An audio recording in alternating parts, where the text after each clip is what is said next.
Welcome to the Wednesday, August 20th, 25 Select Board Meeting at 7 PM at the Hollis Community Building. I'm just trying to get to the new town hall so we can move in. Call the meeting to order, and we'll have roll call from my left. Mike Harnois. Roger Hicks. Mary Hoffman, Jack. Danny Rumian. and it's Jack John. So, we're gonna have an executive session really quickly, so we're gonna ask people to just step out in the hallway for a couple minutes, but we'll bring you chairs if you need. So I need a motion to have an executive session. Make a motion, executive session pursuant to Title I MRS 405-6A to discuss a personnel matter. Second. All those in favor? Yes. Aye. Aye. Any opposed? Okay.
Fire it back up.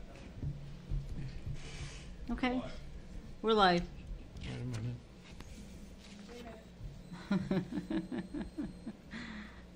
Do, do, do, do, do. There you go. Almost.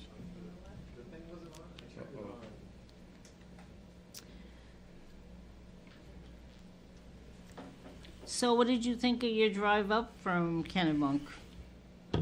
What did you think of the drive up? It's pretty pretty. It was. I've been up 35, a lot going up to Bonnie Eagle, and So you know the route. I knew the route. It's not your first time on 35. There we go. Love it.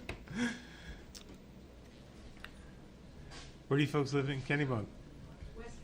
West Kennebunk. My folks live on Catmousom. Right I always there down love the that road. road. And we're back. Okay, so we're back. I make a motion. Recording in progress. My brother. So thank you for your understanding. We're back to business and Make a motion. Roger has a we motion. Resume the select board meeting. Second. All those in favor? Aye. Opposed?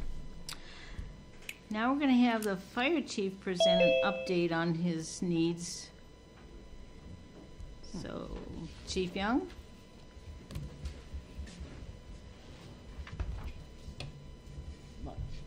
Not yet. Nope. I get two different topics to bring up. The first is looking for, well, we'll discuss the disposition of Engine 1. As most of you know, Engine 1 failed pump testing this year. I'll read off my notes here. Hollis Engine 1 is a 2001 custom cab 4-hour pumper with a 12 50-gallon pump and a 1,000-gallon tank. The truck, over its lifespan since 2001, has pumped between 125.5 million and 188 million gallons of water. It was moved to reserve status in 2023 when it was replaced with Engine 2. That became our frontline engine. An FPA 1901, the standard for automotive fire apparatus, which has been adopted by the state of Maine, recommends apparatus serve as frontline units for 15 years, and then after refurbishment to current safety standards, serve in a reserve status until they reach 25 years old. Then states that no apparatus should be used for firefighting operations after 25 years. I believe that the extended time as the department's primary frontline engine contributed to the significant wear and tear on that pump, and on July 1st, the pump failed to meet any, including minimum, pumping capacities during annual required pump testing. At first, it was suspected that the shaft and the impeller would need to be replaced, and the valves to get, and the valves also replaced to get the pump a complete and new seal for testing and repair. After further evaluation of the condition of the pump, it's been determined to require a complete replacement to be functional and certifiable as a Class A pumper. This initial cost estimate I received listed $74,117 and does not likelihood and does note likelihood of the cost increasing, as it is unknown what parts are necessary to plumb up the new pump and any tariffs that may be assessed when the pump is ordered. The truck was due to retire in 2026 when it hit 25 years old, with a proposed replacement plan that would combine both Engine 3, 2007 1,000-gallon engine, and Engine 1 into a similar truck to Engine 2, combining the two into a single 2,000-gallon pumper and providing a comparable matching truck to follow for seamless swapping when apparatus needs to go for service. This would also decrease our total fleet of large apparatus, reducing maintenance costs and fuel costs and insurance costs, and free up desperately needed manpower that can perform firefighting duties rather than operate another piece of apparatus. It's for this reason that we feel replacing the pump would be ill-advised and wasteful spending, as the truck would not meet the department's future operational needs.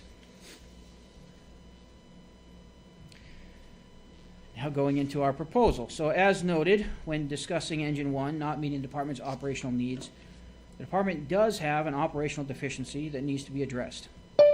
We do not have any forestry apparatus. We are currently without a vehicle to get water off-road to brush or grass fires. The lightest fire truck we have is still over 20 tons and is not designed to go off-road. The lack of a brush truck was emphasized on 2 separate occasions last year. 2 large brush fires occurred in our town, one at the National Guard base, which saw a full-size fire truck put somewhere it should not have been, and the need for multiple mutual aid forestry units to respond to the scene to get water where it was needed. The second was a large fire on the pole line that caused the Hollis Honkers food stand to be destroyed. This fire occurred somewhere that our apparatus could not get to, and being a third of a mile from the roadway was a place that we were not able to stretch hand lines to fight the fire. We had to hike into the location with hand tools only and wait for mutual aid forestry units to arrive before we could get water on the fire. Based on the rate of fire spread, we estimate approximately 24,000 square feet of property was damaged due to uncontrolled fire spread while waiting for mutual aid apparatus to arrive on scene. This is the amount of fire spread estimated from the time we would have water at the scene, at the site of the fire, if we had a utility brush truck of our own. The cost of acquiring a new utility brush truck is approximately $80,000 to $85,000 if purchased new, to include the truck, body, and forestry skid for the bed. The truck estimates for a new truck between $70,000 and $78,000, with a forestry skid between $6,000 and $12,000, depending on the size of the tank. And there may be potential to find a used truck that can meet these needs with lower miles at a better price. So rather than spend or even consider spending over $74,000, well over $74,000 by the sounds of it from the estimate that I received on repairing an engine that will not serve as a frontline engine for this department anymore and does not meet our current and future operational needs, I propose that we spend that money on fixing these operational deficiencies that we currently have. And I have some slides to make a few notes in reference. Can you back one? So this is the fire on the pole lines. You notice the blue marker and Route 35. That was the location for the fire at that time, approximately 1,600 feet from the roadway. Go ahead to the next slide, please. So brush fires under moderate conditions with no wind spread at a rate of 5.5 feet per minute. With a 1 mile per hour wind speed, the leading edge increases to 8.8 feet per minute. So we can use these calculations in the report by the 911 caller. Here are some numbers regarding fire spread while crews are waiting for forestry apparatus from neighboring departments.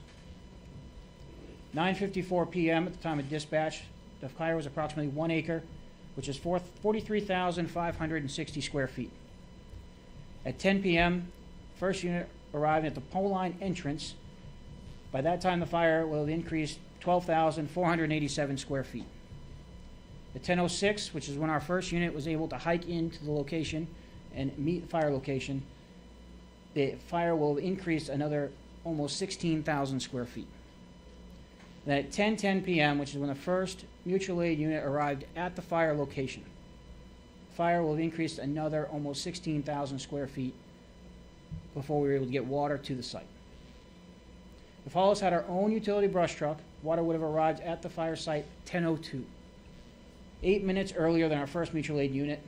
The early water at the scene could have saved nearly 24,400 square feet of fire spread and property damage. This is an example of the truck we're looking to procure. It's known as a Type 6 fire engine. This particular unit is, I believe, about a F550 series, which is what we were looking for. With a flatbed, they put toolboxes on it and a forestry skid in the back. This one, I believe, holds 300 gallons of water. Go to the next one. This is just another example, similar one with just some additional boxes. This is the same kind of unit, but instead of being on a flatbed, it's on a utility or a service body on the back. Again, with a forestry skid on the inside, and it's got extra boxes for more forestry tools and equipment.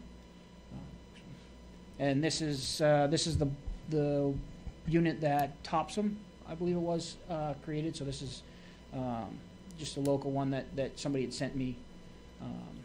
And the next slide will show what the skid unit looks like. So essentially the truck and the body will be independent. We slide the skid in for the woods fire months, and then we can remove it for the wintertime, making the truck useful for various purposes in the wintertime. One of those purposes would be used for major storm damage calls. Right now, we're taking our last fire engine, $618,000 truck. We take it out to deal with trees down in the roadway and get trees cut up and moved, which is something that this truck could do for us with a chainsaws already on it as a forestry unit. We could take this vehicle with four-wheel drive. Last year, actually during the large April storm that we had, one of our fire engines got stuck, wound up getting pulled out from the edge of the roadway by a plow truck because it got stuck in that storm. A four-wheel drive F550 vehicle would have not likely endured that situation, going out and dealing with reports of power lines or trees down. This truck would be able to go and haul those cones and chainsaw to remove trees and block off roads. I did, actually, this afternoon, I got an email from the Maine Forest Service, and something that we highlighted on the Facebook page, something that's been posted on the town website. We have done a ban on all outside fires town-wide until we get some significant rainfall because of the drought we're in and the high fire danger. If you skip to the next slide, this slide shows, let me grab my copy of this because I'm getting old and blind. So this is just over the last 30 days, all reported wildfires in the state of Maine, 217 fires burning 105 acres just in the last 30 days, destroying 2 residences and 7 other structures. You go into the next slide. So today's message from the Forest Service is over the last 30 days collectively responded to over 1/3 of the total wildfires that we've had documented for the entire year. And there's some potential for steadier winds Friday and Sunday of this week. Could pose some challenges, obviously, if a rash of wildfires comes again. Next chance of some rain might come on Monday. It states here if it materializes, it'll be short relief without more precipitation. We don't see any significant reversing trends over the next 2-week period. And another key point, he has concerns about this fall. If our situation does not change, we will be watching that carefully, but as fuels cure with dropping of leaves and the frost conditions starting, we should all be thinking ahead and asking, what if? Up to this point, relative humidities and winds have been minimal influences, which kept the situation in check, if that's what you want to call it these days. But typically, a fall time brings drier air, which could mean some very different fire behavior. So, I take this as we're coming into some more dangerous season for wildfires. The first in the spring and in the fall is usually the worst times before the grass and everything greens up.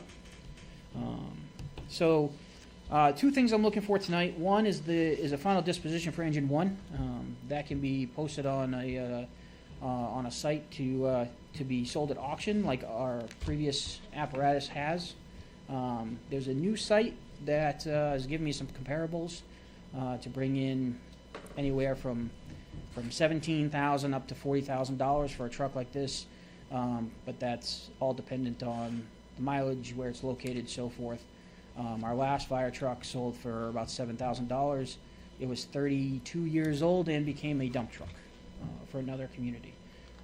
And the truck we sold off before that was a 2,500-gallon tanker that was purchased by a farm out in Ohio, which undoubtedly became something they use on the farm to spread water and possibly manure in that conversation with the buyer there. So, looking to get approval to give final retirement of this truck, and then look for the select board's consideration in utilizing some funds that we have left over from last year's budget, roughly $50,000, and then any funds we might get from the sale of engine 1, or if the board so chooses, TIF funds to make up the difference to get a utility brush truck in service.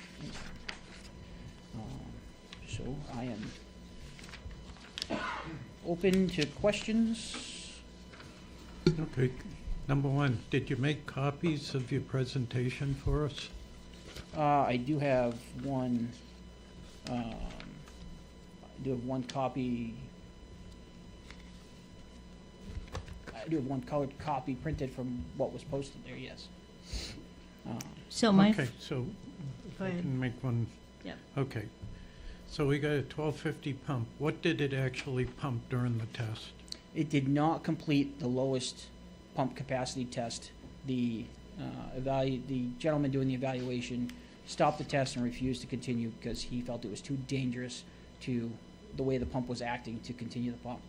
Initially during these tests, they start at the highest capacity and work their way down. Highest capacity, 3/4 capacity, and then half capacity. He started the test to do the high capacity. It did not reach high capacity amounts, pressures. He stopped the test, called me over to the pump. We had a discussion. I said, well, start at the lower end and see what we can get it cleared and classified to. And he started the test again to go to the half capacity, and it could not successfully do that. And he shut the truck down and said he will not continue the test. He felt it was too dangerous that the pump could let go or cause further damage, and he would not continue with the test. So the pump will not pump water at any usable rate. okay, so how were you gonna originally pay for the pump to be fixed? Where were you gonna get that money from? I don't So know. you where didn't budget for repairs of anything? Last year that pump passed pump testing, and I was not informed of any concerns with that particular truck. The only concern that I had heard previously wasn't for that truck. Engine 2 had some concerns. The last year it passed pump testing, but I was never informed of any problems with Engine 1 during last year's pump testing. So it was not planned to do so. My intention was to leave that truck in service for as long as the pump would pass pump testing, and until the time came for us to collectively look to dispose of that and Engine 3 for a single unit. Combine those two and reduce our fleet. And how old is engine 3? Engine 3 is 2007.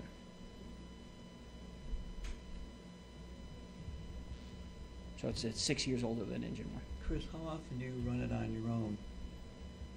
What do you mean? Yeah, how often do you run it on your own, the pump? To say it's functional, Oh, when you have okay, it. yeah, I'm so not every- just sitting down for a test, but Every week the pump is put in gear and run through its paces and a pressure test. They test the pressure relief valve at least monthly. But the pump is put in gear and water is circulated through it, just to make sure that the truck will go into gear and the pump will turn on. But as far as full capacity, we don't run a full capacity test on the truck ourselves. So your proposal is to utilize the money that you would get from the sale of the pump, of the engine 1, and buy a forestry truck, Using the funds we get from the sale of Engine 1 as well as what you have left what over. we had left over from last year's budget, And would that- approximately 50,000. Would that No, be enough it's to, 43. would that So- be enough to, Roger, Cover to it? touch on that, there was the last report from the treasurer listed 43,000.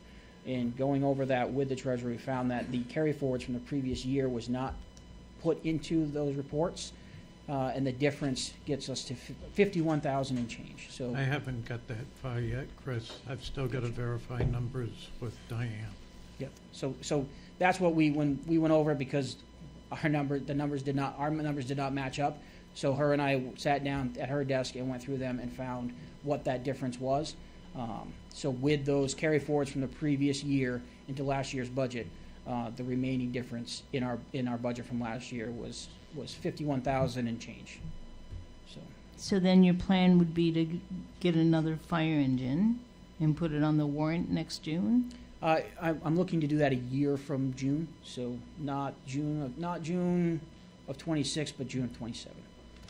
So you'd be using engine 3 and your new one Correct. until 2027? Yes, and a new fire truck build time is 18 months to 2 years. So the arrival of that new engine would be much closer to 2030, 2029, 2030, before we actually see that new engine arrive. And you think engine 3 is going to last? I have no reason to believe otherwise. But then again, I had no reason to believe engine 1's pump was going to fail this year either. So Okay. that is, we're in this world. I don't have any guarantees to give you as far as that's concerned, but I don't have No? I don't have any reason to believe that engine 3 will not make that time frame. Engine 3 is not really designed to be a frontline fire attack engine.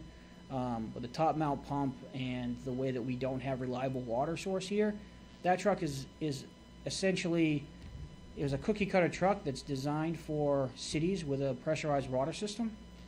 So we did not typically use that truck much as a frontline engine, so the pump has less Wear and tear. less wear and tear, less hours of use on it, less water pumped through it. So I don't foresee the problem arising with that before that point. But also at that point, when we're looking to order that next truck, that truck will just be reaching its 20 to 21 years old. It'll be 22, 23 when the new replacement truck arrives.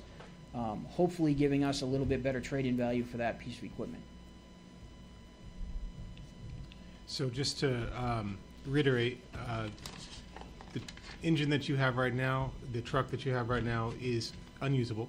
It is Cannot out of fight service. fires. Correct. To fix that, we're looking at least $74,000 to fix it for the purpose of potentially keeping it in service or keeping it in service for one more year at the most, because you need to stop using it in 2026 unless it is recertified, and that's debatable whether that's going to happen. Correct. So The state adopted NFPA 1901, which is the standard of fire apparatus by NFPA. It also was adopted in our own local ordinance back Yep. in 2021, 2022. Okay, and just to also follow up on kind of my train of thought there, so the $74,000, so if we fixed this for $74,000 and we sold it in 2026, the end of 2026 or something like that, would there'd be a big difference between what we got with a working pump, because we have to replace the pump. We can't fix it. We have to replace the whole pump. Right. So So the comparables that I got from Brindley Mountain, which is the listing agent dealership that would list it for sale. Yep. The comparables that they gave me were trucks with fully functioning pumps. The lowest price being around $17,000, a truck that had many more miles on it, to a maximum of $43,000 for a functioning pump. Okay. Truck with a functioning pump on it. So we would not recoup, from all the evidence that I have, we would not recoup the amount of money that we put into the truck to replace that pump. So we wouldn't recoup that, and the truck is not our main source of fighting fires anyway. It's a Correct. backup unit. Correct. It's not, even if we replace the pump completely, we have a 2023 engine with 2,000 gallons of water on it. That's our primary attack truck. I wouldn't swap it out for a truck with 1,000 gallons on it, even if it had a brand new pump on it. Okay. That just wouldn't make sense operationally. So it would still sit there as a reserve truck for the rare instances that our primary engine is out for service. Okay. And then my other question is, what's the response time for mutual aid if you have a fire in the town? So that all depends on their immediate availability. In this particular night, we were dispatched at. I had the time here. Stand by. We were dispatched at 9:54, and the first mutual aid unit arrived at the fire site at 10:10. So that's 16 minutes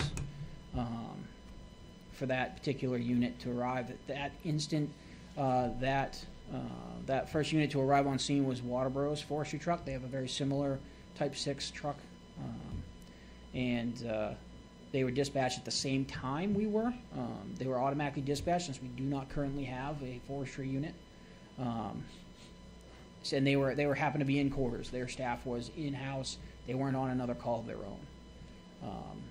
Buxton's Buxton's forestry truck also responded. That one arrived at about 10:24, 10:25. That was requested at 10 o'clock, so that took about 24, 25 minutes to arrive on scene. And Goodwin's Mills was also requested. I don't have their number. They were the last unit requested, and I don't have their. I think they arrived somewhere around 10:40, 10:45, but they were also requested late. So, Thank you. but part of the problem with that also is that if any one of those agencies, one, if they have their own woods fire, their piece of apparatus is not available. But if any one of those agencies were already out on another call, they get our most common is a medical call. Those agencies might not have been available to get those trucks out the door and sent to us in that timely fashion that they had at that night. Thank you. Hey, Chris, I had a quick question on your carry forward, how you said that there's, between 43 and 50,000 left over from last year. Is that typical for you guys to be that far under your budget? It varies year to year. Yeah. The differences on that was from savings in fuel last year, medical equipment and supplies, we saved a couple $1,000. Savings in electricity costs, I think there was $3,000 or $4,000 in savings in electricity costs.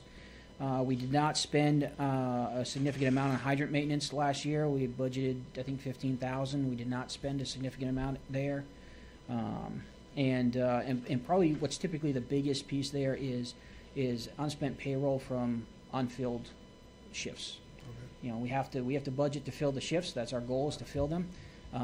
But anytime we only have 2 people on duty instead of 3, that's a day that we've got savings. So that adds up over the course of a year. And you're one of the few accounts that has a carry forward. Like, most places, I thought it just goes back into the general fund at the end of the year if it's not spent. Is that true? Yes, that is true. And it's the same. That is the same for all departments that I'm Right. aware of. While there's still time to make that adjustment, and we still have those funds. The taxpayers. The way I see it, the taxpayers of Hollis voted for these funds to be spent for the fire department, for the needs of the town and the department. This is an operational need that we've been lacking in, and we have a chance to use those funds that the taxpayers voted to use for fire department to close this gap. Yeah. I think we have the opportunity and the ability to do so. That's why I'm requesting it. Yeah. I've been in the finance committee side of it for a while, and it's always been trying to save money, and I just see this as a way to spend money at the end of the year. Like, a great job saving money, but historically we've always had these big purchases for equipment come out of the TIF fund. So I'm wondering if instead of spending that 50,000 that we didn't spend out of the general fund, maybe instead shift that cost over. I mean, that would be more of a question for us to kind of go over, but that's the only thing because it's like, okay, we got money left over at the end of the year, but it doesn't have to get spent, it's just. So at some point, we're going to look to fix this operational deficiency, right? So it's pay it now or pay it later. It's funds that were already designated by the taxpayers to use for fire department purposes. What's the value of putting those funds into the general fund and using TIF money rather than using those funds for their designated purpose for the fire department? Well, the way I just see is the general fund can go to anything. The TIF money is very focused on what it can go to, and that's always been my kind of thoughts, to try to save the everyday Joe's money and use that fund for that type of thing. But that's just my opinion. So I put together some numbers as far as responses. So far this year, I've got a total of 29 incidents that truck would have been assigned to had we had it in service. And every department, many departments around us have some version of this, I think, except for Leamington. Waterboro has responded to 44 incidences with their forestry unit. Goodwin's Mills in 2024 answered 115 incidents with their same type 6 forestry unit, and Buxton so far this year has had 40 incidents. So we're right, we're right around the same world with our neighbors. that have these units for the same purposes. So.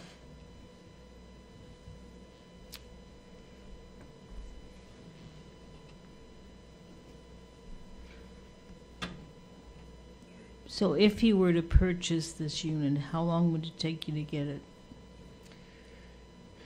The only thing in question for a delay, I believe I can get the truck. If we were to order a new truck, I mean, it may take me a little bit, a few weeks to find something if I'm looking for a used vehicle. But to order a new truck, my understanding is we can have it within a couple of weeks. They just have to find the right one and get it shipped to us. For the truck itself, the one thing that I'm not entirely have an answer on delivery time is the skid unit for the back. I've been given various thoughts or told that various time frames on that, as little as 2 to 3 weeks to as many as 8 to 10 weeks. So unfortunately, I don't have a concrete answer on how long it would take for that to arrive. My hope is a shorter time frame, obviously, but I can't give a very straightforward answer on that because I can't get one from the dealers. So. You're talking about the forestry truck? I'm talking about the skid unit that would go in the back of that truck. Slide into your utility truck now. Well, it would get a similar slide in, just a larger one for this truck is what we would do. That's what I'm asking. Okay, but the truck you have now. The pickup truck, yes. Right, you're looking for a sliding unit to go on that. That is not what I'm asking for today. You're asking for a total complete truck. Yes. What happens to the utility truck you have now? The service pickup that we have now, it continues to operate in its fashion and for its purposes, which is not as a forestry unit. It's not outfitted as a forestry unit. It has its own designated purposes. I understand it, but you have to have the bodies to run these things too. Am I correct? Yes. The staffing. Yep. So for example, if we're getting a report for a forestry call, a call that we would need the forestry unit for, they would not use the service truck on that call. The equipment, that service truck would not respond to that incident. Oh, I understand that. So, and I'm not leaving a person there to drive the service truck. They'd get in the forestry truck and operate that instead. But how many people do you have to drive all your equipment? Or how many trucks are going to respond to the fire? Not just the forestry truck, right? Or the forestry truck and the tanker would be the two units that would Right. be assigned And to you that have people incident. there to drive those. Yes. As of right now, we're taking a fire engine and a tank truck, but of course the fire engine can't get off road to a scene. So we're still taking two pieces of equipment. We would just take a piece of equipment that's better outfitted and for that intention of fighting a woods fire or a forestry fire, instead of our structural attack engine. And the service truck does not have the same capacity as the forestry truck. Correct, In terms yeah. of like It's weight and carrying weight, water weight, which is very, very heavy. Right. The GVWR of the service pickup is much lower than the F550 that we're looking at here. With the it's got an extra the 1,900 pound GVW for that truck versus a much lighter weight on the 2,500. Okay. Regular 3/4 ton Sierra. So that's a difference of a truck that's not going to like carrying 100 gallons of water all the time in a service pickup. That we likely wouldn't keep the tank full all the time because of the added weight, and that it's not designed to carry that weight on a constant basis. To the F550 that would carry 300 gallons of water and be full of water all the time because it's intended to carry that and can support the weight and ready to respond at that moment. Okay.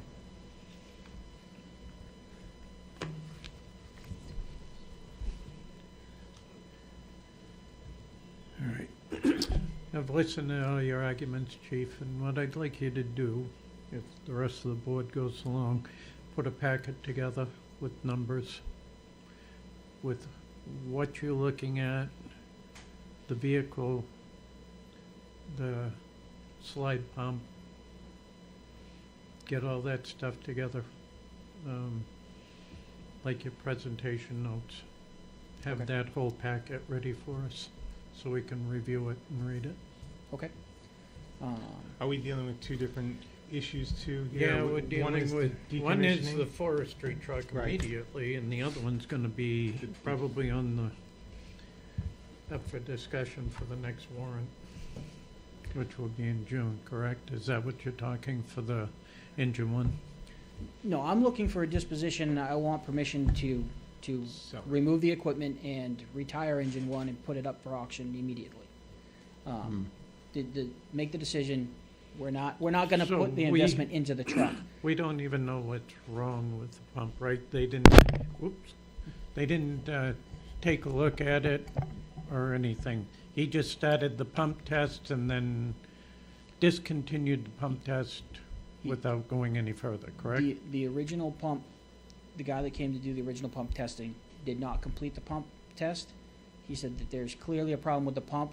He speculated that it could have something to do with the impeller and the shaft, Yep. but couldn't guarantee that for me. And then through further evaluation through our fleet maintenance agency and in consultation with the previous agency that we used to use to do our pump work, they were telling me that pump needs to be replaced. By the time we take it apart and to find what could be the potential problem, we're likely going to find. They said undoubtedly you're going to find enough problems that it will reach the cost of replacing that pump anyway. You should plan to replace the pump rather than take the time and spend the money to tear it apart and find all the problem pieces inside. It's a 24-year-old pump that's pumped over 125 million gallons of water. There's going to be problems. And it's not clean water that was coming to it from a pressurized water system. This is water with sand and debris and stuff in it that we draft out of static water sources. So that was their explanation to me. I very reasonably agree with them in that, in their assessment of that. No, I'm just asking to see what research you've done on this. Yeah, and I've dealt with our fleet maintenance, and I've contacted Northeast Fire Apparatus, had discussions with them on it, and the recommendation was that you're better off if you really plan to try to fix this and put it in service, you're going to be talking about the cost of replacing the pump anyway. The pump itself is around $30,000 for the pump. It's the labor and the additional plumbing involved in putting it, replumbing into the apparatus that's going to cost the most, and the unknown expenses of the parts and pieces and the shipping and any tariffs that might be added to the cost of the pump when you finally order it. So that's the description that I was given. So and I tend to believe them. They do work on the pumps, and I do not. So.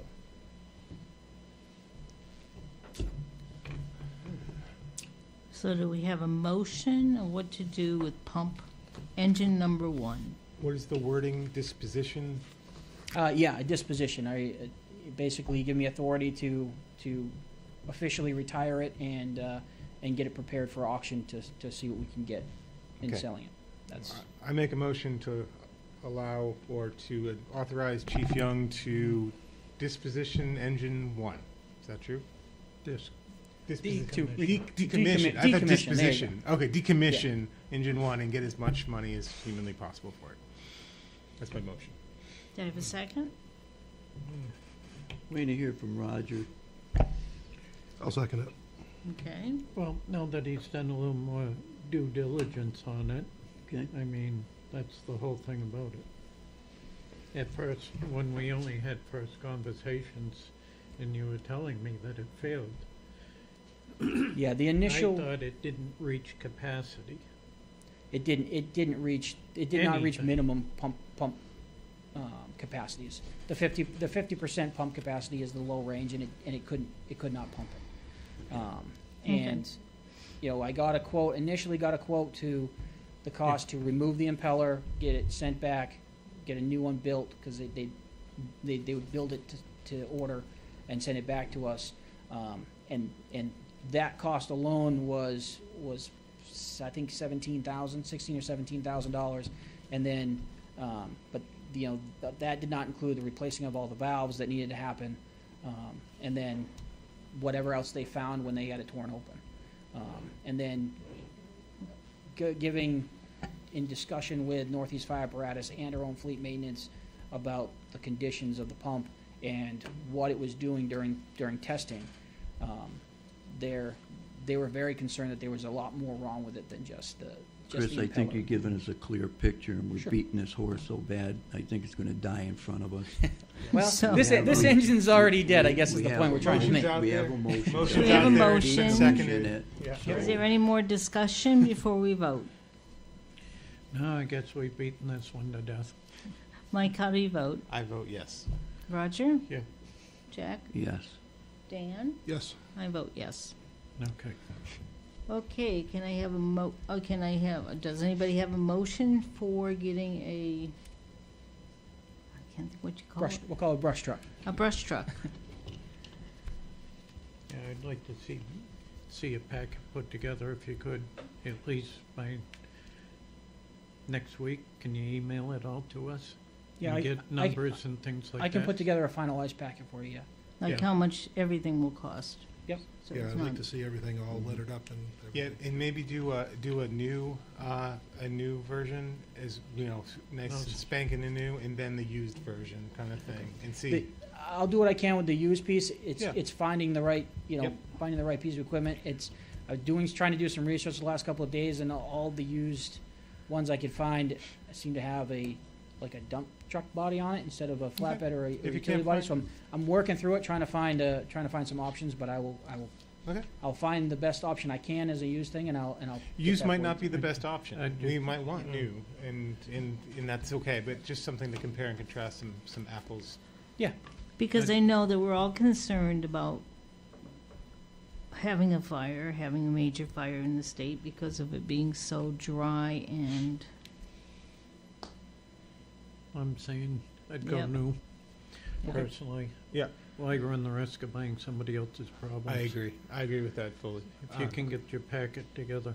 And the fact that other towns, surrounding towns, just because we have mutual aid doesn't mean that it's, we should be relying on their brush truck, or forestry truck is the technical term, whatever the term is. Everyone defines it differently, right? Sanders calls it, they have one they call a utility truck. the forestry brush yeah. truck. The Yeah, brush brush truck, but brush the truck. fact is that you quoted us a whole bunch of different instances that surrounding towns used that in the last year, in a pretty substantial number. Okay, thank you, Chris, appreciate it.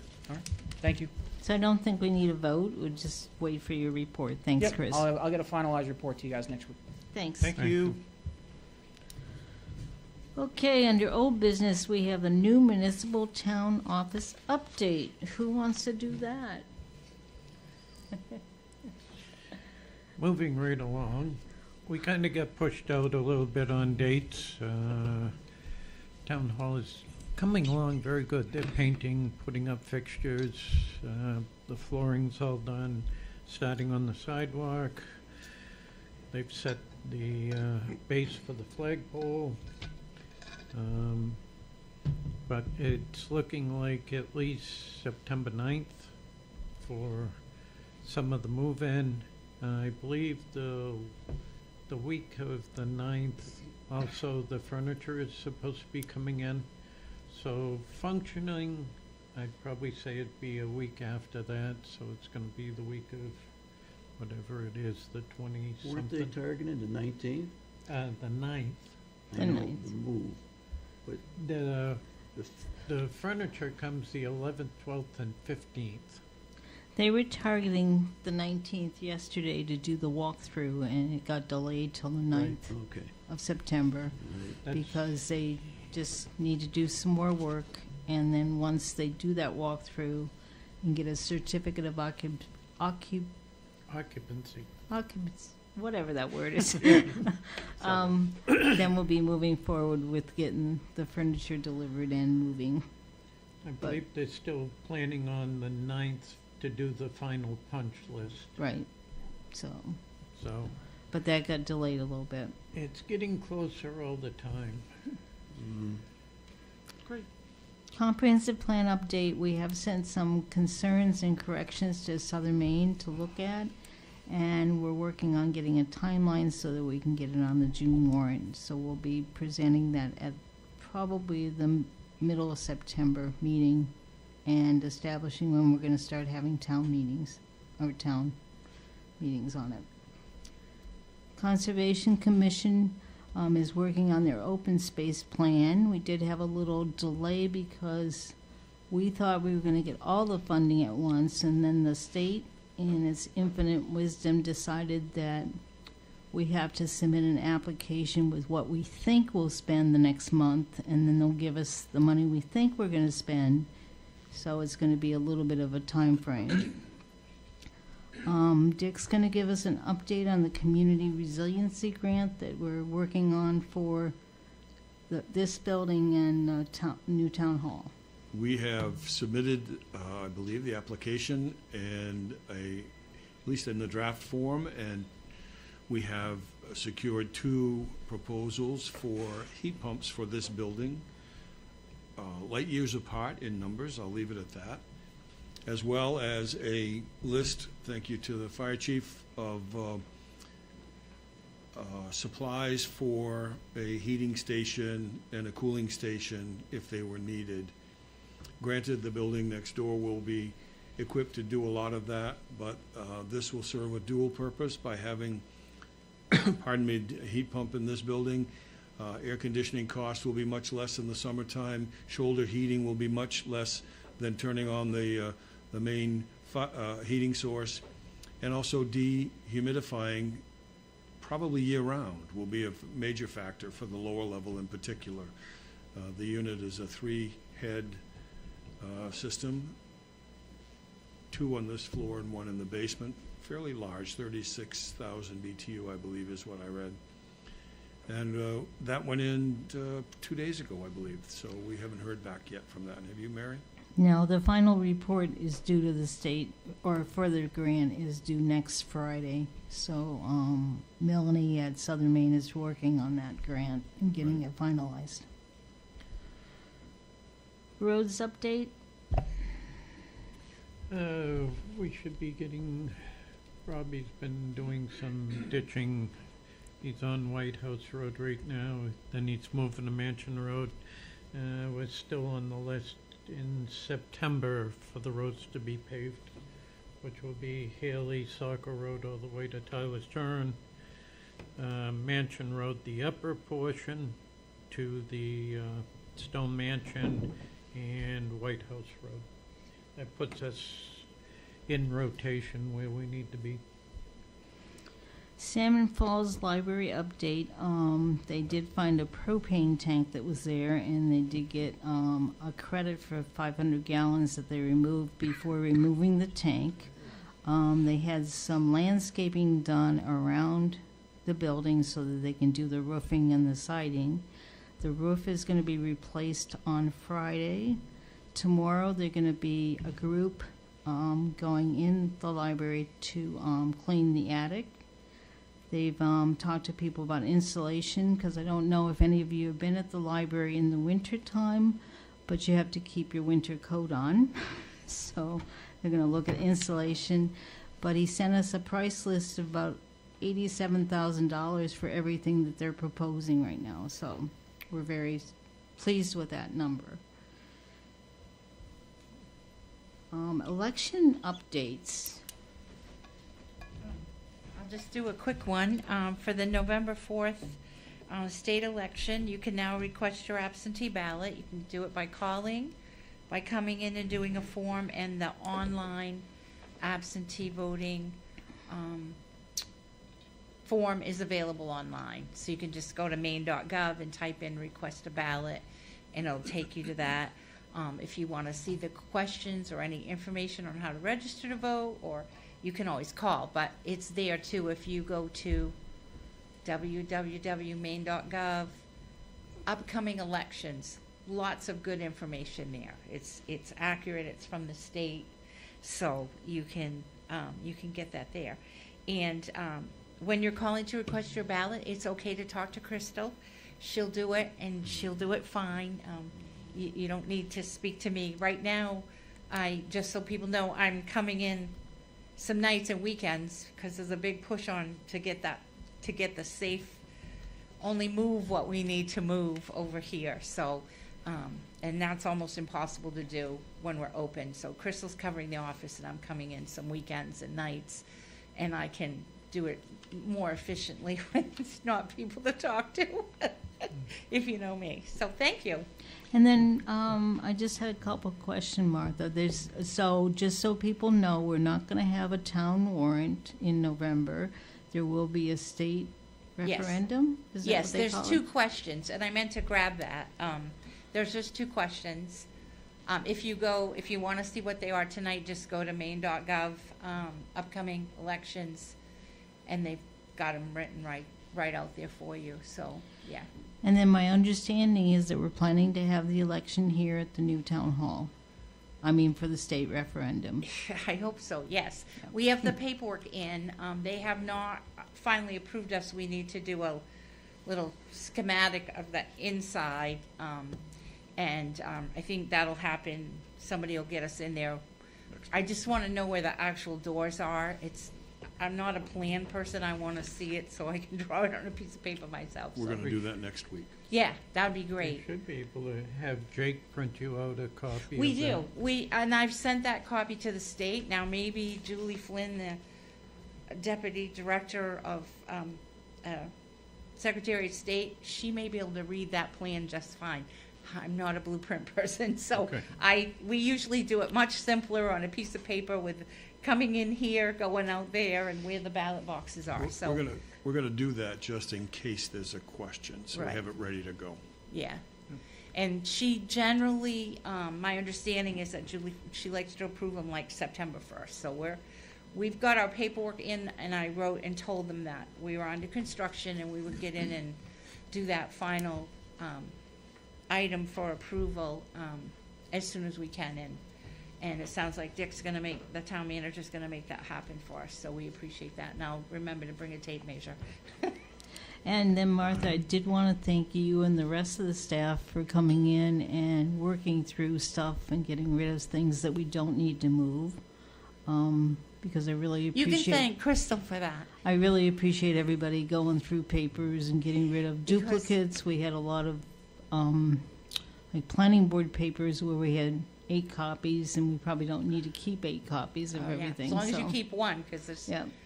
So, but I Please. appreciate, I know that Faith's been in and Crystal and everybody's been helping with that, so thank you. Yeah, it'll be great to make a good effort at that, so, yeah, thank you. And the final thing on old business is carry forwards. And I know that Roger's been working diligently on them and has to sit down with the treasurer and go through them, so they should be ready pretty quick. They'll be ready by next meeting. It's just verifying the numbers. And there's another, I was just checking because under new business, there is an item that we gotta talk about for that. Okay, so now we're under new business. The first item on the new business is a tax abatement for MAP 6, Lot 19, 0 Mansion Road. For years, we've been sending a tax bill for a piece of little sliver of property that's worth $190. We've been using certified mail and getting the certified letters back. So I was asked by the tax collectors to do an abatement on the property so we can get it taken off the books and have our assessors give it where it was supposed to go. In 2009, it was supposed to be conveyed, that little piece of property is 0.05 acres, was supposed to be conveyed to the abutter Bruce and Shirley Gerard. And so we're gonna have the assessor work on that, and we're gonna abate all the taxes. We can only abate 3 years. So we're gonna abate a total of $142.79. So I Right, just you wanted people to know that. You got that all written out for the, Yep, I do. So I did call both Dan and Mike yesterday to get approval, and I have it all written out on all the abatement pieces, because of course we have to do 3 years because there's 3 years of taxes. So 1 year was $62.67, 1 year was $63.73, and this year was $16.39. But like I said, we've sent certified letters and had the pleasure of getting them returned undeliverable for years. And then Dick's going to talk to us about the Bar Mills Dam project and the town attorney for that project. We have, and I think you have a copy of a proposal to be represented by an individual conversant in land use and specifically focusing on the decommissioning of the dam. We chose an attorney to represent the town itself. The other communities have, in fact, done the same, and of course, the current owners have their own attorney. We don't know what's going to happen or what's going to come out of this, so we felt it was important to have individual representation. These folks are interested in doing so after looking at the preliminary case. I certainly am not going to send that 600 pages. the book that was provided of all of the studies and proposals. These folks are charging a fairly significant sum, and just reading it would probably break the budget. So with your blessing, we will sign the agreement to engage them. And the first meeting is at the 26th, Dan, I think? Yeah, next Tuesday. So yesterday, the committee members, we have 5 members representing us in the initial committee, got the pleasure of receiving a notebook that's about, let's say, that thick to read by next Tuesday. So Dan and Dick and I did talk to the recommended attorney that was recommended by our town attorney, who didn't feel that he was experienced enough or had the capability to represent us in the deliberations with the decommissioning with Brookfield. So, Roger. Okay, I'm talking money now. I know. What do we have for an estimate on time? He wasn't willing to give us an estimate on time because he didn't have a good perspective. You mean attorney time? Yeah. Yeah, he doesn't know. He can attend to these meetings either in person or video if they are videoed, and he said, throw it in the air and figure out how long, because it depends on what surfaces as a result of the various meetings. Well, I'm just looking at what was left from last year's budget in order to do a carry forward. Yep. And I'm just looking to you to give me a rough estimate on what we should do. I have to rely on what the attorney told us, which is no idea what the time commitment will be. Dan, what do you got for schedule? 4 meetings, 5 meetings, is it? I think we have 3 meetings. 3 meetings. The first one's supposed to be like 3 hours long. So we if they have were all one of 3, those. that's nine hours. That would be $2,700 in legal fees. That doesn't count any Yes. additional research work.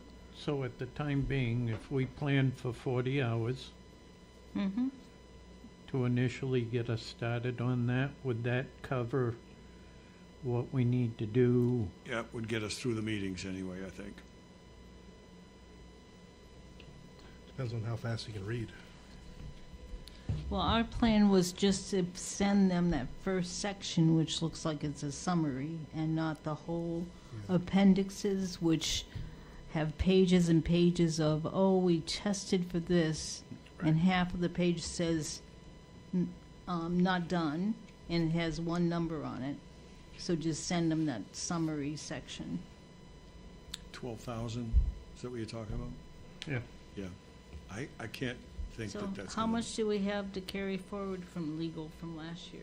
About 11,900. Roughly 20. 20? So that's why I was saying if we schedule for 40 right now, Right. Because worst case scenario, we could go to the finance committee and get more funds. Correct. Yeah, But at this point, where this was an unforeseen right. necessity for us to make sure the town's interests are covered, Absolutely. Right, yeah. Because some of the problem that I see, and I wrote the original letter, and Dan may disagree with me, is I'm concerned, I don't want to get in a position where we're trying to tell them that they have to take the whole dam, and it's a problem with the water quality if they remove the dam. I mean, I want to get our interest in having the stuff we wanted to have removed and stuff. well, I mean, this was from our own attorney that recommended this Yes. person. Yes, Yes, uh-huh. he did. Okay. Yeah. So, I mean, I'm just trying to get us through Yeah. what we need to cover right now. Well, again, 3 meetings at 3 hours, if they run 3 hours, even if they ran 4, there's 12 hours. And if you're gonna allocate 40, I think there's more than enough to cover that. And I don't think we should sit here and try to speculate what the conditions might be, because we have Right. no idea until we Right. get into the discussion. So do we need a motion to Well, carry it's that forward and hire the attorney? Right. So do I have a motion, please? Make a motion that we carry forward 12,000 out of legal to cover the cost of the attorney for the dam project. Second. Any other discussion? All those in favor? Aye. Aye. Opposed? And then Dick's gonna address general assistance administration. Me? Mm-hmm. Well, you gotta tip me off to some of this stuff. Well, I've been doing general assistance for a couple years now, and Dick has asked me if I would consider staying on for a while until he gets sort of acclimated to the environment. He's going to be attending some training, and so I'm willing to stay on. It does have money involved, so I don't know. What's that dollar cents mean, and for how long? I'm gonna defer to Mary. Well, I think what we budgeted for was for, I don't know, 22, 23. What did we budget an hour? Do you remember? You would Roger. ask me that question today. But I think it was like $22 an hour, and it usually is like 5 hours a week. And then some training hours, because we just did training on Friday. So, are you gonna be doing that by appointment? Yes, sir. I would do it by appointment. I still would have to carry the phone because you have to respond 24/7, but I would do it by appointment. So.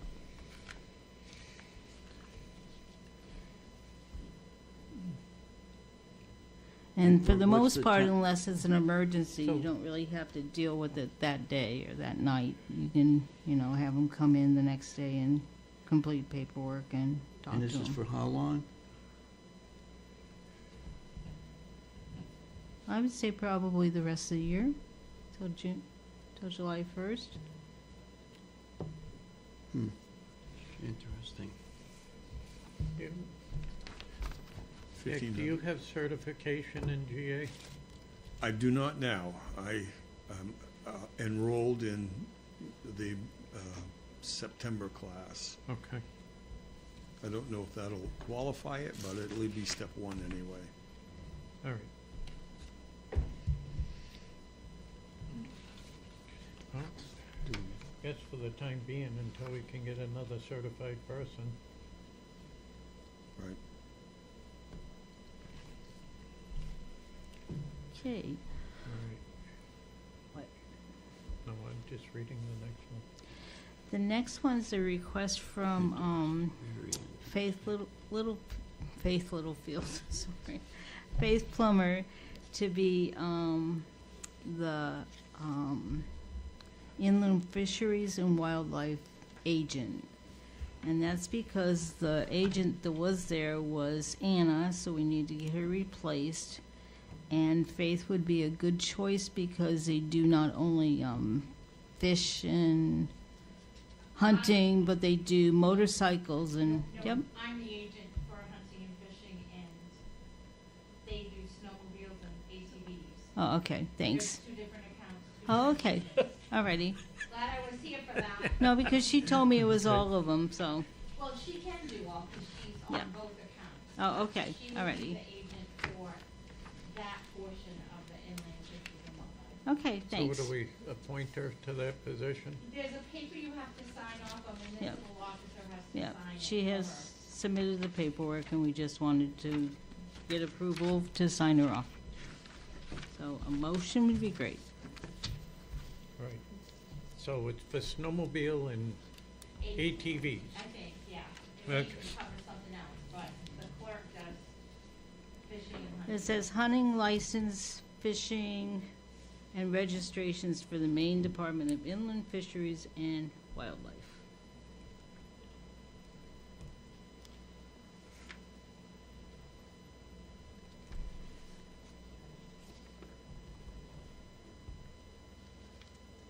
Okay.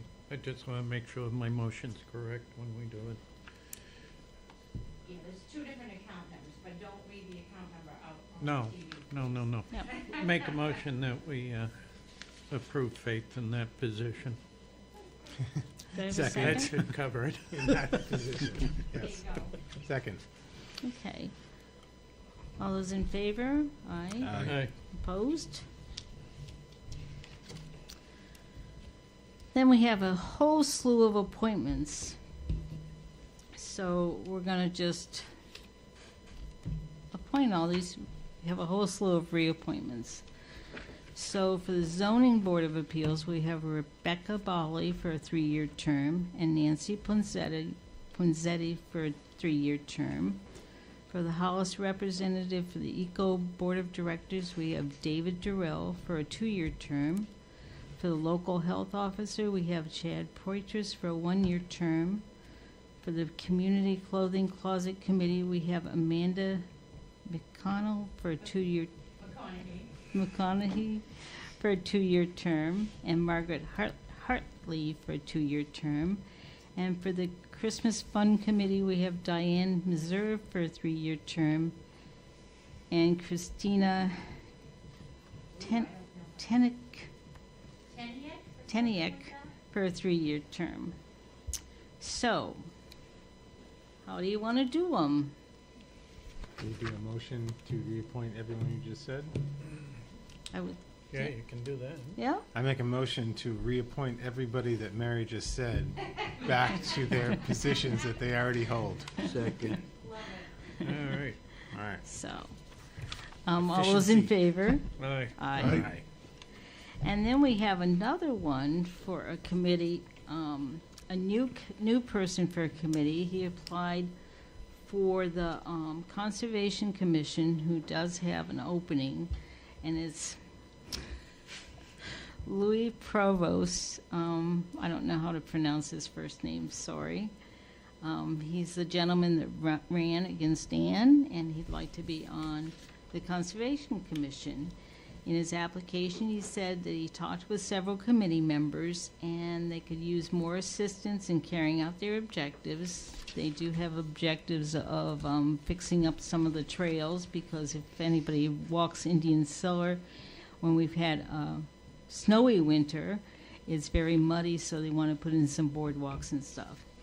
And his areas of concern was California Fields. The Poland Springs land was not properly managed after bush hogging, but so he's very interested in being on the committee.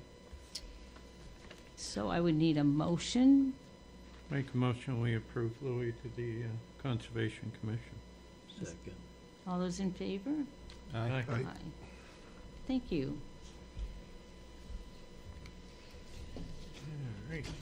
And now we're up to our favorite part, purchase orders. We have any purchase orders?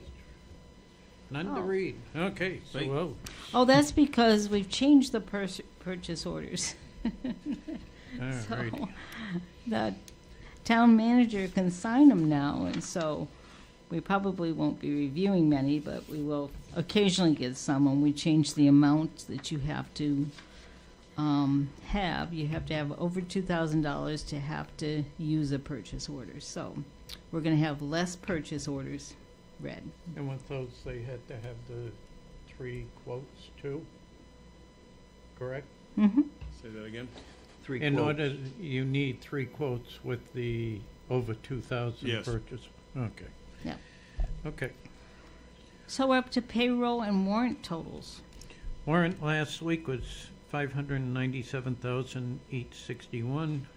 Warrant this week is 130,914. Payroll last week, 45,564. Payroll this week, 37,729. There you go.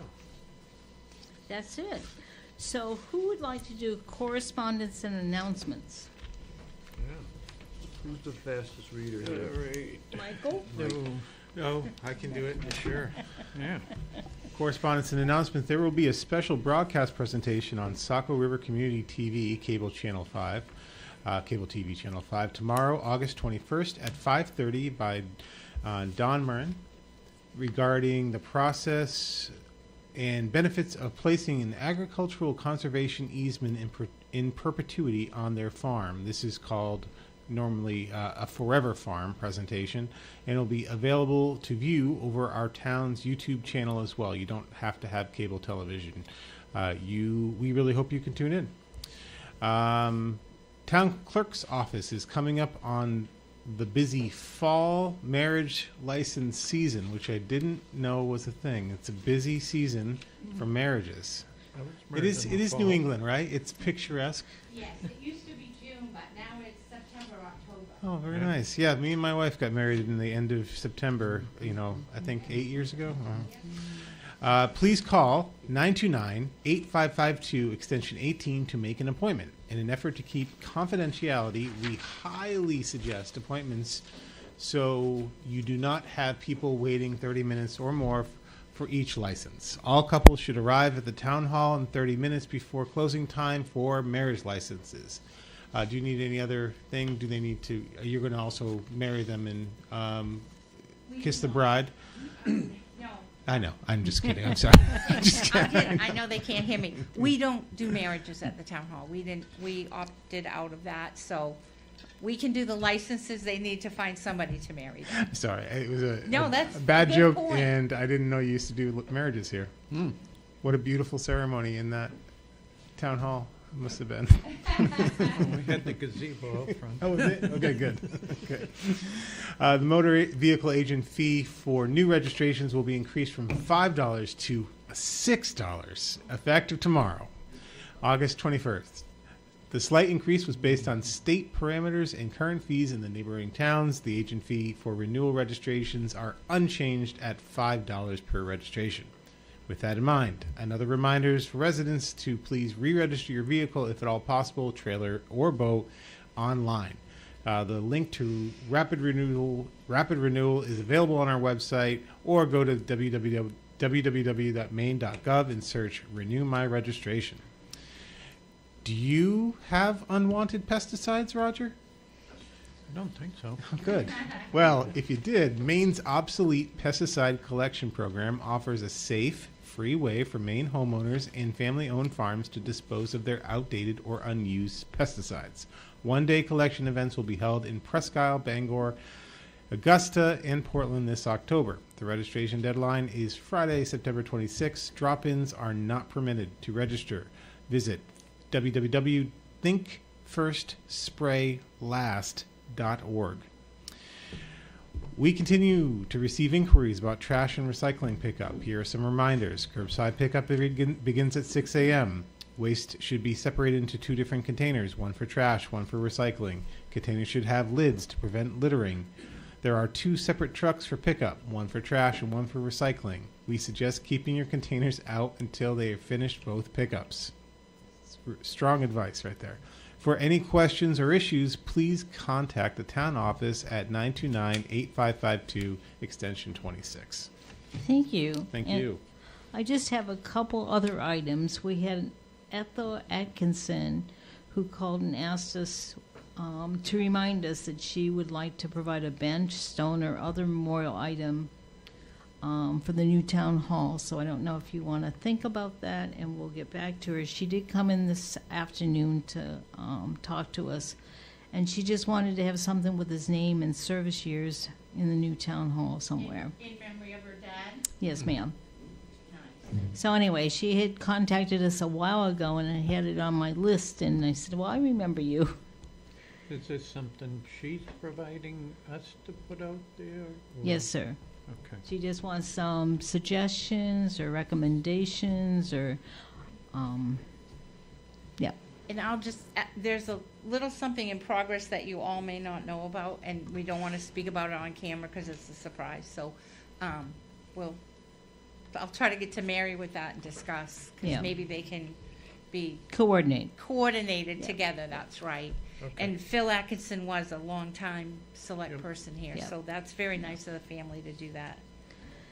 And the other item was, I had a request from one of the members on the Bar Mills Decommissioning Committee that to have a Zoom call with both the select board and the town manager with our expectations. And I think we've had multiple discussions about that, and we've communicated with the committee that's going to be representing us. So I don't really see a reason to have that unless someone here really wants to meet with that committee before they meet on Tuesday. So, Well, I think, Dan, you're on. Dan's going to be our representative, and I feel comfortable with him being able to represent us. And then, unbeknownst to me, I had a check sitting on my desk all day. But they sent me a press release. The town of Hollis is pleased to announce it has received a $4,637 dividend check from the Maine Municipal Association because of its good performance and loss prevention efforts. And then they go on to talk about their three funds and where they got the money from. This year, more than 81% of program participants received dividends for their effective risk management practices and favorable loss experience. So I will give that check to Diane. I guess I could sign my name, but it probably wouldn't be legal, so I'll give it to her in the morning. But so thank you, everybody. A lot of that work is through the safety committee and all the work that they do to keep us at low risk. They don't mandate what we do with the money, it just goes to the general fund. Yes, sir. Yep. And that's all I had. Mike, you got anything? I have one other business thing. It's more of an announcement. It's really nothing for us to vote on, kind of just for everyone's understanding or everyone's benefit. We are trying to arrange a combined planning board, select board meeting. It's going to be kind of off cycle. It's going to be on a Tuesday, sometime hopefully in September. Right now, as it stands, the planning board admin is trying to get get the planning board members on board for one of three proposed dates, which is 9/2, seems a little bit too soon, but potentially that might work. 9/16, which seems like the winner, or 9/30. Those are all Tuesdays, and it would be at 7 p.m. We would certainly provide public notice. We would make sure that's there. That is something that is in the works at this point. The one request, and I'm not sure if anyone could answer this on the committee right now and the board right now, but one planning board member asked if they will receive their stipend for meetings outside of the standard date and time. I'm not sure if there's a precedent for that, or So they're asking whether or not they get paid to go to this meeting? they're Mhm. asking if they're getting their stipend for Attending a meeting. attending a meeting. Their whole $10. I don't believe it's a big dollar amount. No, I think it's $10, isn't it? I'm So- not So sure. it's a little more than that, but anyway. Is it more? Yeah. Oh, wow, it's gone It down. is. Ooh. Good. What is Sorry. it? Sorry? I don't, 15 and $20. Okay. So if every single select board, every single planning board person would be somewhere in the 125, was that something that we'd have As to, long as they don't exceed the number of meetings that they're budgeted for. okay, so in essence, it shouldn't be a problem. Okay. And then I do have one more announcement. There is an open house on 8/22, which is what, Friday? Right. And it's going to be at the Smile Girls. It's 163 Hollis Road in Hollis. It's for the dentist that's taking over Dr. Lundin's practice. It's going to be from 11 a.m. to 2 p.m. This is the important part. There's food and beverages provided, but please, if you do have the time and are around town, if you can go to the open house and welcome him to our community.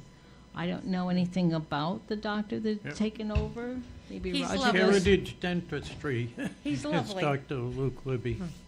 Yeah, He's my dentist. he's your dentist, okay.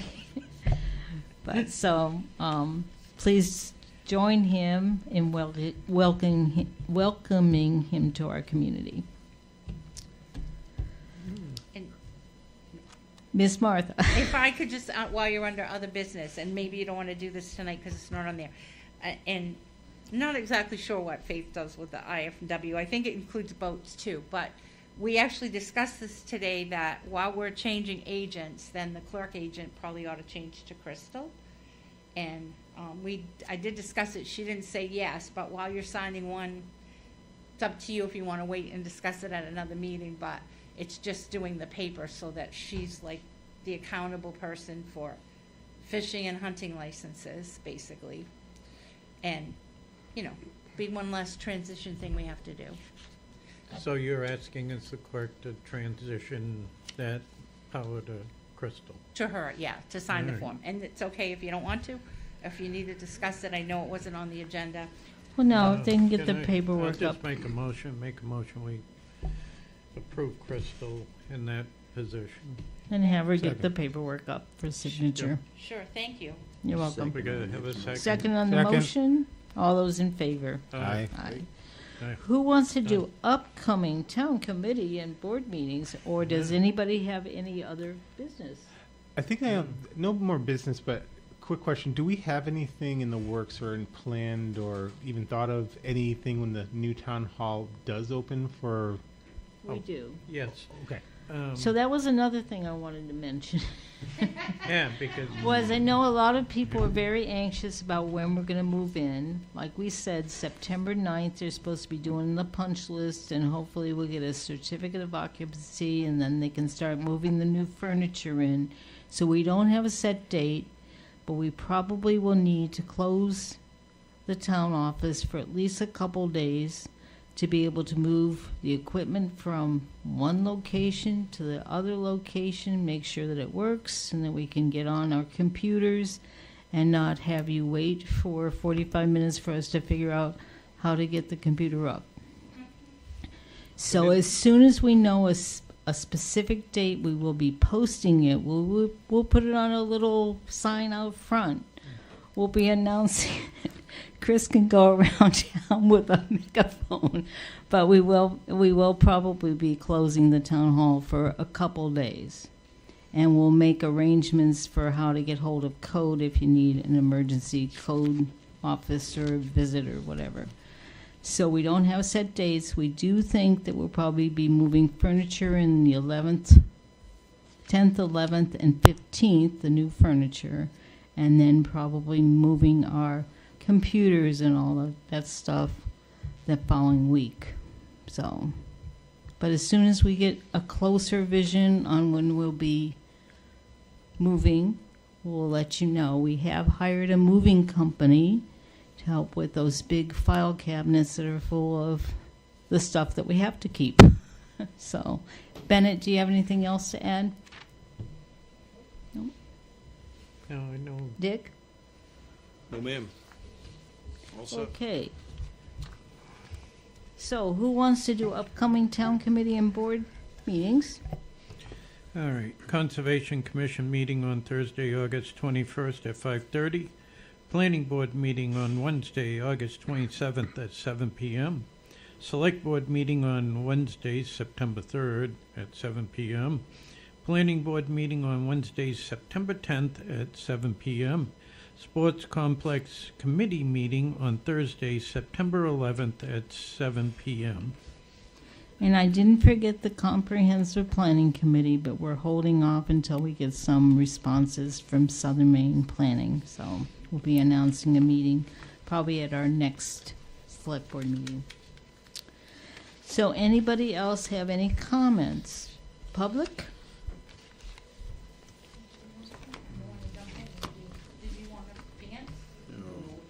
Okay. I'll make one comment on I remember seeing this, where it is, I don't know.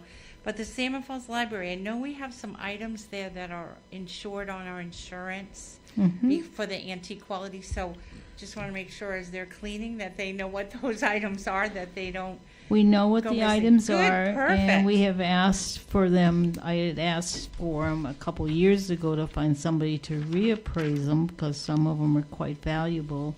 And Nancy has found somebody to do that for us. Perfect. And we also want to get something that protects them a little more than just being a painting at the top of the stairs where Mary can trip and go through your painting. Well, right, or in the Yeah. attic or what, Yeah. because it's easy for those type Yeah. of, that's great. That's Yeah. wonderful. That's good. I should have known you were on top of it, Mary. I had one other comment. Oh, and this is just kind of out of the thing on the and I think I heard something about like using the buildings for heating, warming shelters, that kind of thing. Possibly. Yeah, and possibly, yes. And I just remember from way back in the 1990s taking a training, and some of you will recognize the name Bob Bowman from EMA, and he said, when you're doing something like that, the person that's in charge of it cannot be one of your key people. Can't be a selectman, can't be the fire chief, can't be the road commissioner, because in an emergency like that, they're already busy. So you might want to be thinking about who's, creating, doesn't necessarily have to be paid, I'm not saying that, but you might want to think about bringing somebody along that maybe is skilled in that or trained or whatever, because I remember, and that stuck in my mind, that he said that when we took a class, and that made perfect sense to me. So I just wanted to pass that along. So thank you. Thank you. Thank you. Mike, anything else? Nothing from me. Roger? Nope. Dan? Good. Jack? Wanted Dick? I wanted to, we were talking today about, pardon me, some certified mail that came back, and it was alarming because it was a large quantity, and most of them were Hollis addresses, and those were with regard to tax liens. So I did a little bit of quick calculations, and I want to just put it in perspective, if I may. About 4% of the rough number of taxes paid from establishments in this community are on that list. That only equates to, though, 1.25% of the dollars to be collected. And I think that's a pretty good number, and the town should be proud of that. Now, if we can get the 75 to 100 people that have not answered us to answer us, we'll be in a lot better shape. You have someone on Zoom? Becky? Miss Bolly, would you like to say something? I would just like to let you know that there will be a rabies clinic in December. I just need to confirm the dates with John Myers, but historically it is the first Saturday in December, which this year is December 6th from 1 to 3 at the Buxton Public Works Department. So I thought that would be good, and to thank you all for serving. Oh, thanks. Thank you, Becky. Thank you, Miss Becky. Anybody else? I do. I just want to say. Oh, dog licenses are coming No. up. I just want to make sure we say a special thank you to Parks and Rec for the community days. It was my first opportunity to go there, and I was amazed. I thought, those people, no wonder they aren't here. I mean, they must be totally, completely exhausted, and I was amazed at the size of it and the thought that went into it with the canopies and the fans and the chairs, and I'm like, wow, that was very impressive. So the Parks and Rec, I don't know if it's the committee or just the staff, but everybody that worked on it, they did a great job, and they should be thanked. They had a bunch of help by from the community. Rod and Gun Club too. Was there? Oh, thank you. Setup? Yes, there Yeah. was. There was a lot of other agencies. You're right. I think probably different people helped out in different capacities. And maybe we can get a list when they have a minute, because they're going right from one to Right, school. Just, we can post We a little we thank usually you on post our, and thank people on the at website. our meeting. Yeah. Some- Yeah, of all the, it doesn't necessarily, some contribute and don't necessarily need or want the thanks, but certainly the groups that do. Yeah, all I know that. they took care of the chairs and tables. I think they hauled them all over and set them up. Yeah. Oh, wow. They always do a lot. They do So that the was the Rod and security Gun for Club? us. Is They that do what you- security Dan? and, yeah. Wow. And I Thank also you. want to put a plug in for members of the community to step up and volunteer to help with that. It's a lot of work. Please. And I don't think it's fair for the Parks and Rec Department to try to run summer rec and do that at the same time, because I know some of those individuals that work at Parks and Rec spent 50, 60 hours for weeks getting ready for that event. So we really need people in the community. It's not a lot of work for, if you have enough volunteers, it's only a little bit of work, but if it's just one or two people, it's a lot of work. Yeah. So. Oh, I agree. And just to put a positive spin on it too, it's actually pretty fun. I mean, like, you're planning a party, so like, come out. It's actually a good time. So get involved. Yeah, please. the fried dough wasn't bad either. So you're planning a party, but there's other people that are helping you plan. So if Right. you forget something, it's not a big deal. Yeah, You just deal with it.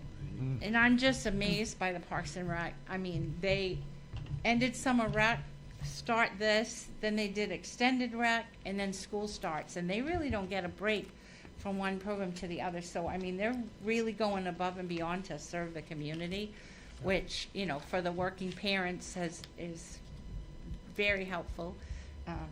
And me being one of them at times. So they really go above and beyond and deserve a good thank you. And I'll shut up because I know you guys want to go. And then one of the members in the community that kept telling me that maybe we shouldn't have it because during COVID it was important, now realizes that it's important because of all the families that had kids there with their cooler and treats for the kids because they can't really afford to buy them at the vendors, and stayed all day to have fun on the rides and the games and wait for the fireworks. So I think it's a very important event that we have for the community.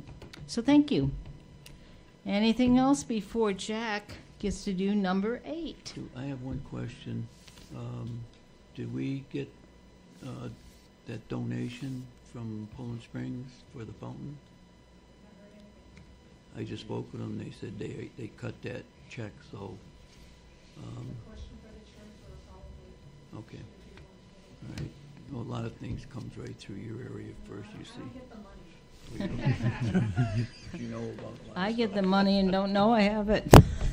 So, and like Jack said, we are working on getting, what do you call it, Jack? In the pond. A fountain in the Ask her if pond. that check came in, Diane, I'll check tomorrow. because they said they cut one. So we're planning on getting a fountain in the pond so we can aerate the pond so we don't get algae in the pond. We're doing what? I missed that. I said we're planning on putting a fountain in the pond. I'm glad you are. Okay, I want to make a motion to adjourn. Second. All those in favor? Yes. Thank you.